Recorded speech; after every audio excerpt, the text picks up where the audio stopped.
عمار هذا صوت القرآن يشوش علي. قل له مجتبى tell him to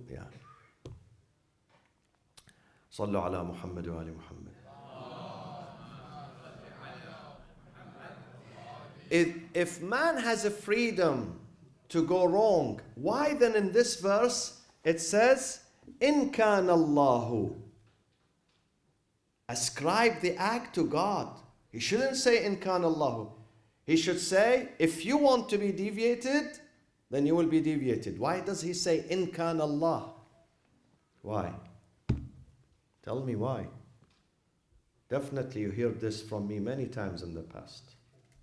And I want you to contribute to speak. Why he's ascribing this act to God, where in fact it's not God who's pushing you towards damnation, it is yourself, your choice. So why he's saying God?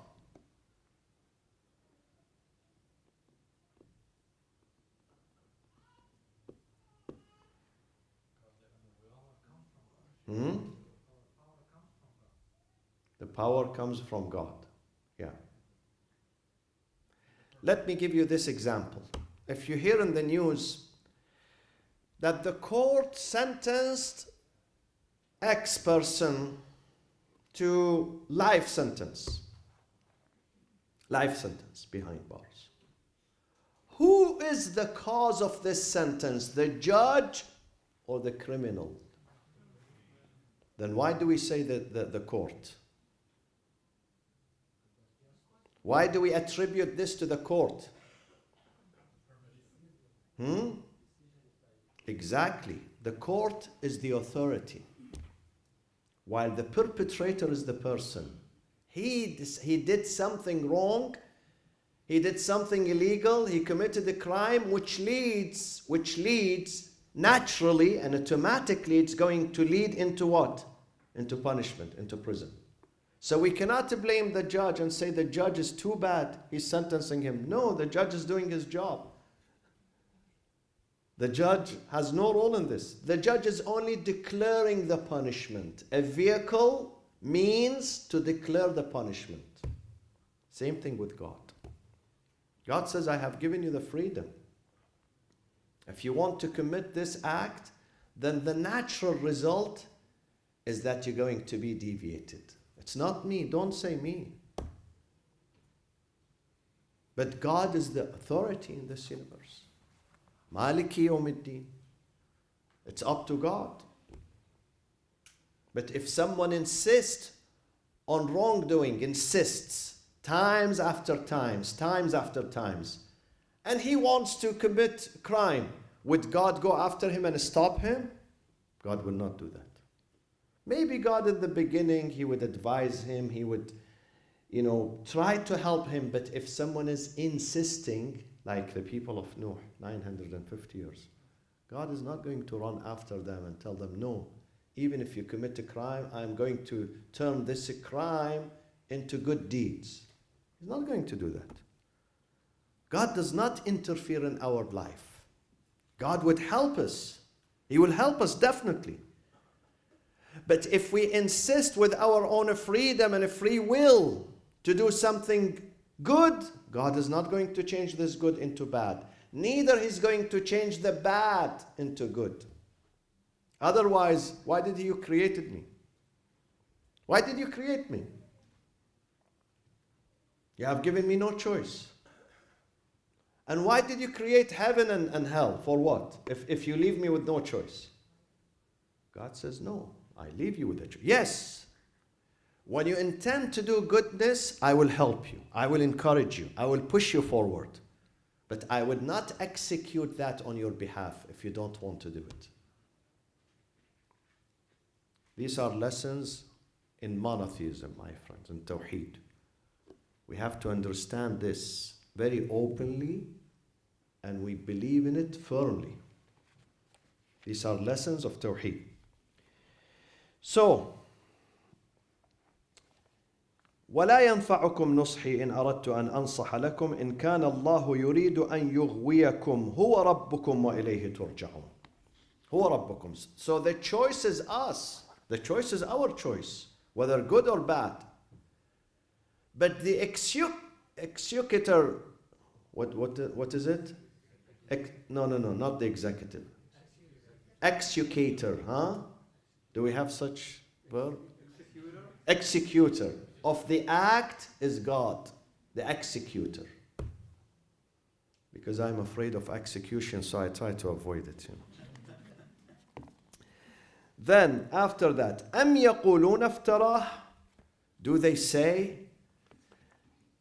This ayah, some people say this ayah, it's about the Prophet and his community, our Prophet Muhammad sallallahu alaihi wasallam. Ayah 35. Others, they say no, still about Nuh. So there are two opinions of the exegetes, the mufassirin.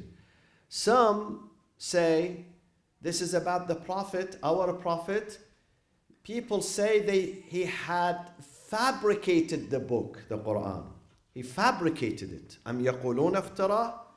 Do they say that he has fabricated it? Then if this is the case, am yaqulun aftara? قُلْ إِنِ افْتَرَيْتُهُ. If I'm a fabricator, if I brought this book from myself, فَعَلَيَّ إِجْرَامِي. Then my guilt is upon me. You don't worry about me. If I'm a fabricator, I will pay the price. So don't feel sorry for me. فَعَلَيَّ إِجْرَامِي. I'll bear the consequences. I'll bear the consequences, not you. وَأَنَا بَرِيءٌ مِّمَّا تُجْرِمُونَ. Neither you going to be charged with my guilt, nor I am going to be charged with your own guilt. وَأَنَا بَرِيءٌ مِّمَّا تُجْرِمُونَ. So there are two opinions. One opinion says this particular verse is about our Prophet and his community who rejected him. The second opinion says no, it continues with Nuh. They said to Nuh that you fabricated God's message and God's revelation. So he's answering them, if you think I'm a fabricator, don't worry about me, please, don't worry. I'll bear the consequences. Nothing shall be on you. No fear on you. I will bear the consequences. فَعَلَيَّ إِجْرَامِي وَأَنَا بَرِيءٌ مِّمَّا تُجْرِمُونَ. And then here, listen to this powerful verse. وَأُوحِيَ إِلَى نُوحٍ. Here, when it reached a point where you are wasting your time with those people. You are wasting your time. Don't waste time. Your time is valuable. Your voice is an energy. Your thoughts are valuable. You go after people if there is a possibility of saving them. But when they insist on wrongdoing and accuse you of fabrication and lies, and they disrespect you, after a period of time, not immediately, after a period of time, you give up. You give up on them. So we said to Nuh, وَأُوحِيَ إِلَى نُوحٍ. It has been revealed to Nuh. What is it? What is this new message? وَأُوحِيَ إِلَى نُوحٍ أَنَّهُ. Verily, أَنَّهُ, beyond doubt. Anna, in Arabic grammar and Arabic literature, when it is used in the beginning of the sentence, it means beyond doubt, verily, أنه, surely, أنه لن يؤمن من قومك إلا من قد آمن. Only those who have believed in you and accepted you are going to remain with you. There will be no more addition, no more person is going to accept you. So God is telling him something from the ghaib, the unseen. He's not seeing it, but God is telling him. In another word, God is saying to Nuh, Ya Nuh, don't waste your time anymore. Those 20, 30 who believed in you, they're going to stay with you. No more person is going to join this group. No more person. Among those thousands of people, only this. Those of you who are willing to listen. They are a small minority, very small minority. Always people who think seriously are minorities. How many Muslims we have in Orange County? if there is a party, if there is dancing and music and someone coming to town and there is party, tickets are sold out 2 months before the Nowruz. But when there is maw'idha, Quran and God and Akhirah and being serious, taking life serious, few people come. People don't have time for it. People don't want to listen. This is always the case. Always the case. Always. Sometimes the Prophet stands, our Prophet, so eloquent, so beautifully recites the Quran, the Messenger of God, and nobody is there. Nobody to listen to him in Mecca. Nobody. They stay away from him. He's alone. Same thing with Nuh. Same thing with other prophets of God.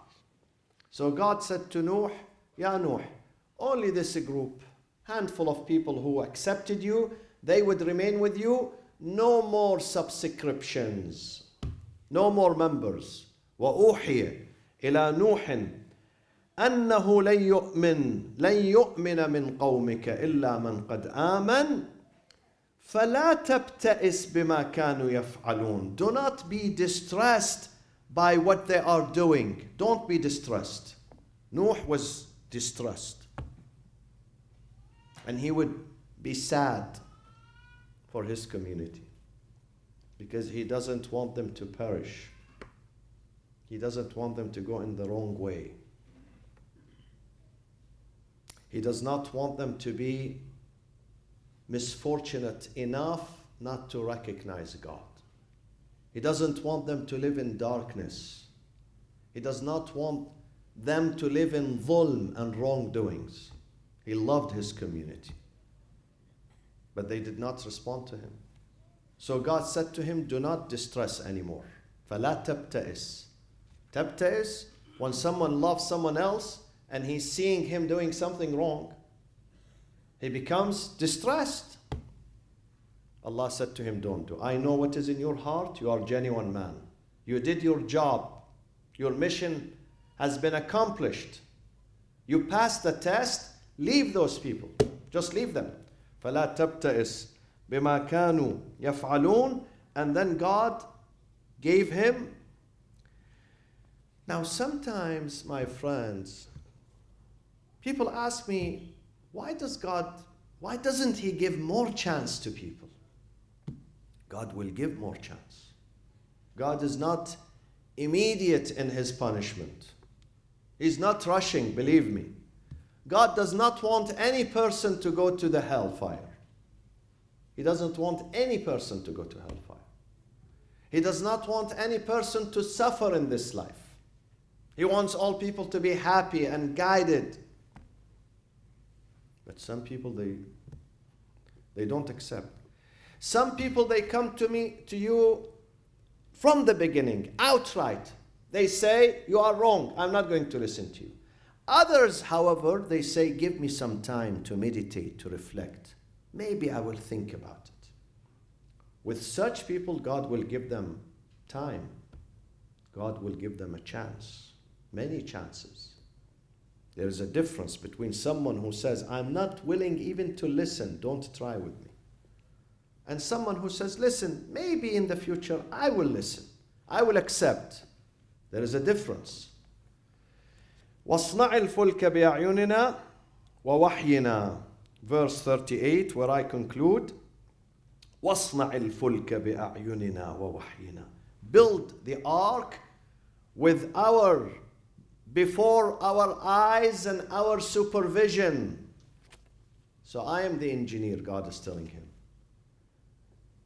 Nuh was not a carpenter. He wasn't a carpenter. He didn't know how to build a ship or an ark. So Jibreel came and he was teaching him. He made a design for a ship, and then he was teaching them how to put it together in a place where there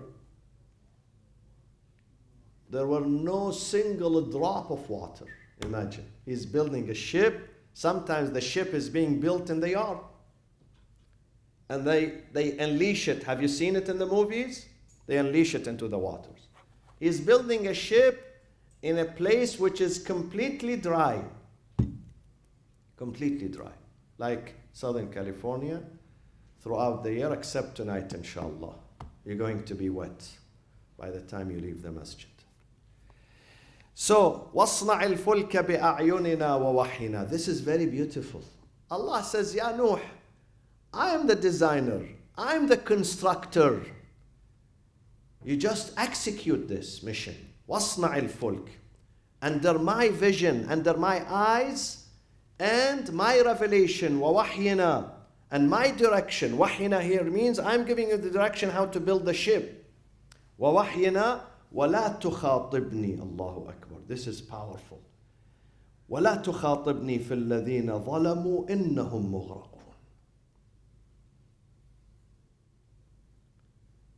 And do not address me concerning those wrongdoers. الَّذِينَ ظَلَمُوا. Don't even talk to me about them anymore. That's it. 950 years are enough.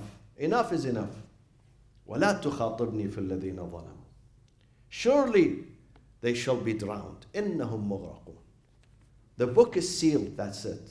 We are not going to change our mind because we have given them hundreds of years. You worked 24 hours a day, not 10 hours or 8 hours. إِنِّي دَعَوْتُ قَوْمِي لَيْلًا وَنَهَارًا. His mission was continuous, non-stop. What do you expect after 950 years? Even if you speak to the stone or a rock, وَإِنَّ مِنَ الْحِجَارَةِ لَمَا يَتَفَجَّرُ مِنْهُ الْأَنْهَارُ. The rock would say at the end, yes, I submit, I believe, I accept. Even if you speak to a rock. But some people are worse than rocks, according to the Quran. Worse than cattle. وَلَا تُخَاطِبْنِي فِي الَّذِينَ ظَلَمُوا إِنَّهُمْ مُغْرَقُونَ. Now, there is another point here among the Muslims. Some of them say this is an evidence that shafa'ah does not work. Shafa'ah has no room. Because God is saying to, no, don't address me regarding those people. Don't tell me, oh God, please. Don't say. Yes, shafa'ah is who's right? I'm asking you, this is a question. Who is right, the shafa'ah? It's God's right. قُلْ لِلَّهِ الشَّفَاعَةُ جَمِيعًا. But sometimes God gives this right, this privilege, He will give it to certain people. He will give it to certain people. مَنْ ذَا الَّذِي يَشْفَعُ عِنْدَهُ إِلَّا. Listen to the rest of it. إِلَّا بِإِذْنِهِ. When He gives permission. Here in this case, God said to Nuh, no more shafa'ah. Don't speak. I'm not going to give you this right to intercede on behalf of those wrongdoers. إِنَّهُمْ مُغْرَقُونَ. They shall be drowned. And you will see what will happen to them, not next week, because next week it's about not the Qawm Nuh, not the people of Nuh. It's about our Qawm, women, empowering women, inshallah. About the good people who listen always. They listen, they cook good food for you. They make you happy and strong and healthy in this life. So the week after it, we continue on the story of Nuh alayhi salam. اللهم اغفر للمؤمنين والمؤمنات والمسلمين والمسلمات الأحياء منهم والأموات تابع اللهم بيننا وبينهم بالخيرات إنك مجيب الدعوات. Tonight also, because of the anniversary of the martyrdom of Sayyida al-Banin salamullahi alayha, a mother who nurtured 4 heroes, 4 leaders, 4 martyrs, and she gave them to the mission of Imam Hussein to protect Islam, to protect the family of the Prophet. She raised them very well, 4 heroes. And the oldest one among them is Abu al-Fadl al-Abbas alayhi salam. So Brother Moustafa will recite Musiba for a few minutes. Sallu ala Muhammadin wa ali Muhammad.